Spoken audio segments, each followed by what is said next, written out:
Praise the lord. క్రైస్తవులు ఈరోజు భయంకరమైన పరిస్థితిలో ఉన్నారండి. విమర్శకులుగా తయారయ్యారు. తీర్పు తీర్చడం మీ పని కాదు, అది దేవుని పని. ఒక చిన్న ఎగ్జాంపుల్ చెప్తానండి. అభిషేకం కాడిని విరగొట్టును. అభిషేకింపబడినటువంటి యేసు ప్రభు ద్వారా ఎన్నో అద్భుతాలు జరిగాయి, స్వస్థతలు జరిగాయి.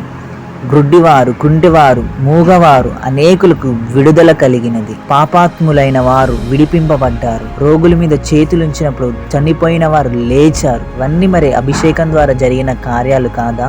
విమర్శకులు ఎవరు? పరిసయ్యులు. ఎల్లప్పుడూ క్రీస్తును విమర్శించడమే వారు ఒక పనిగా పెట్టుకునేవారు.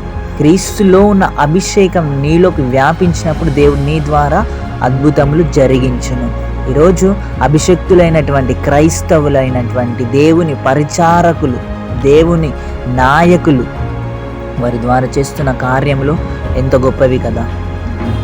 ఈరోజు నేడు క్రైస్తవులైనటువంటి సేవకుల మీద ఒక పనిగా పెట్టుకొని ఎంతోమందికి కన్ఫ్యూజన్స్ తీసుకొస్తున్నారు. ఈరోజు అన్య భాష లేదని ఒకడు వీడియో చేస్తున్నాడు, స్వస్థతలు లేవని ఒకరు వీడియో చేస్తారు. ఇది కాదండి. నిత్య రాజ్యము కొరకు మీరు స్వార్థను ప్రకటించడానికి ముందుకు రండి.